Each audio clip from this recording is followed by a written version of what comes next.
કુદરતની કઠોરતાને હરાવનારી ધરાશાની આંખો ભીની કરી દે એવી કહાની. લગ્ન કરી અમેરિકા ગઈ અને ડિલિવરીમાં 90 મિનિટ હૃદય બંધ થઈ ગયું. પ્રસૂતિ બાદ કોમામાં ગઈ, હાથ પગ ગુમાવ્યા, છતાં પણ ના હારી હિંમત. તબીબોની સલાહથી ગર્ભાશય પણ કાઢી નાખ્યો. કિડની ફંક્શન ફેલ, ફેફસામાં પાણી ભરાયું, ડાયાલિસિસ પર આવી, પણ મોતના દરવાજેથી હિંમતભેર પાછી આવી ધરા.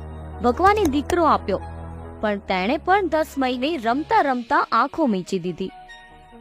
કૃત્રિમ હાથ પગ થકી હિંમતભેર ઉઠી અને દોડી. આ કોઈ વેબ સિરીઝનો પ્લોટ નહીં, પણ છે સૌરાષ્ટ્રની સિંહણની કહાની.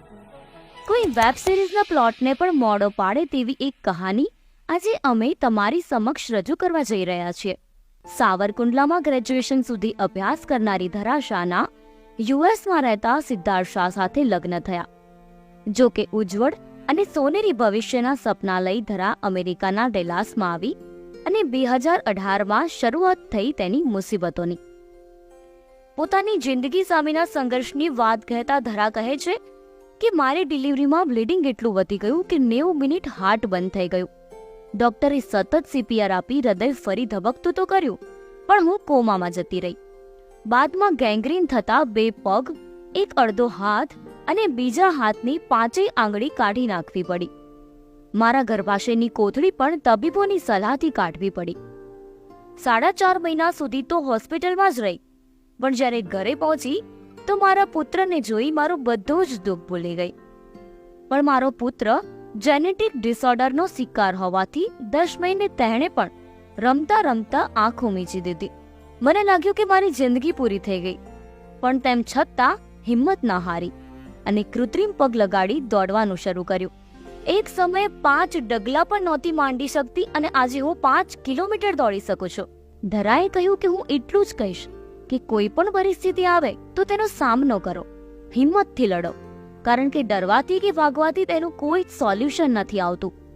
તમે જો લડશો તો જ તમે પરિસ્થિતિમાંથી બહાર નીકળી શકશો. હું જ્યારે આટલું બધું ગુમાવીને ફરી ઊભી થઈ તો તમે બધા પણ કરી શકો છો. ધરાએ તેના જીવનની નવી ઇનિંગ શરૂ કરી. તે પ્રોસેરી પહેરી આજે 1.5 માઇલ ચાલી શકે છે. વ્હીલચેર છોડી આજે ધરા તેના આત્મવિશ્વાસ અને હિંમતથી ઊભી થઈ છે. તે પહેલાની જેમ તેની રૂટીન લાઈફમાં પણ ધીરે ધીરે પાછી આવી છે. તે ઘરનું કામ પણ કરે છે, રસોઈ પણ કરે છે. 5 ડગલા પણ ન માંડી શકનાર ધરા 1 કલાકમાં 15 વ્યક્તિની રસોઈ કરી શકે છે અને આર્ટિફિશિયલ પગના વજન છતાં પણ તે 5 કિલોમીટર દોડે છે. ધરાની આ કહાની પરથી એક શીખ આપણે ચોક્કસ લેવી કે જીવન સામે ક્યારેય ના હારવું, પણ જિંદગીને હરાવવી. તો તમને આ કહાની કેવી લાગી એ અમને ચોક્કસથી જણાવજો.